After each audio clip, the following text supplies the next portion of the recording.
16 নম্বরের দিকে যাব। 16 নম্বর কি বলছে দেখো, 16 নম্বর বলছে ডিউরিং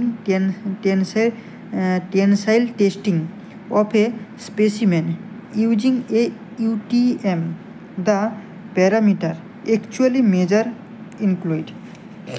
চারটে অপশান রয়েছে, মানে বলছে তোমার টেনসাইল যে টেস্টিং করা হয়, যখন করা হয় ইউটিএম মেশিন ইউজ করে, তখন কোন কোন প্যারামিটারকে আমরা অ্যাকচুয়ালি মেজার করি, কোন কোন প্যারামিটারটাকে আমরা অ্যাকচুয়ালি মেজার করি। তাহলে এখানেও আমাদেরকে কিন্তু সেই স্ট্রেস স্ট্রেন কার্ভটা আমাকে অঙ্কন করতে হবে। এটা কীরকম হয়, এইরকম টাইপের স্ট্রেস স্ট্রেন কার্ভটা হয়। তাহলে টেনসাইল টেস্টিং করলে এই রকমের কার্ভটা আসে। তাহলে অ্যানালাইসিস করা হয় কি স্ট্রেস স্ট্রেন কার্ভ দিয়ে, সেটা কিন্তু তো এই স্ট্রেস স্ট্রেন কার্ভ দিয়ে তো আমরা অ্যানালাইসিসটা করি। তাহলে কার্ভ যখন তোমার লোড হিসাবে আসবে, তখন যে কার্ভটা আসে, মানে সেটা যদি তোমাকে এইভাবে আমি বলি, ধরো এই রয়েছে, এখানটায় আমি পি দিলাম, এদিকে আমি পি দিলাম।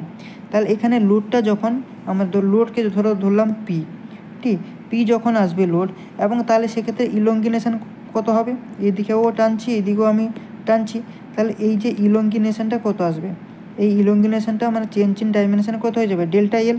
ইলঙ্গিনেশনটা কী হয়েছে, ডেল্টা এল। তাহলে স্ট্রেস স্ট্রেন কার্ভটা এইভাবে যদি করি, এদিকে লোড দিলাম এবং এদিকে ইলঙ্গিনেশন আমি ডেল্টা এল দিয়ে দিলাম। তাহলে দেখো ডেল্টা এল আমি দিয়ে দিলাম।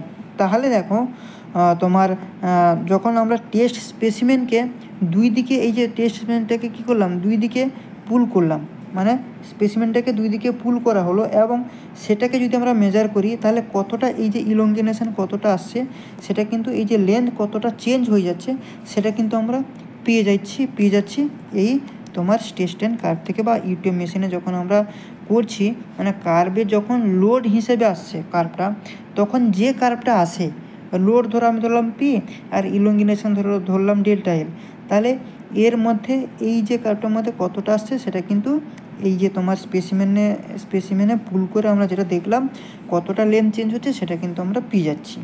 তাহলে অপশান কি বলছে দেখো, true stress and true strain, না true stress and true strain তো হবে না।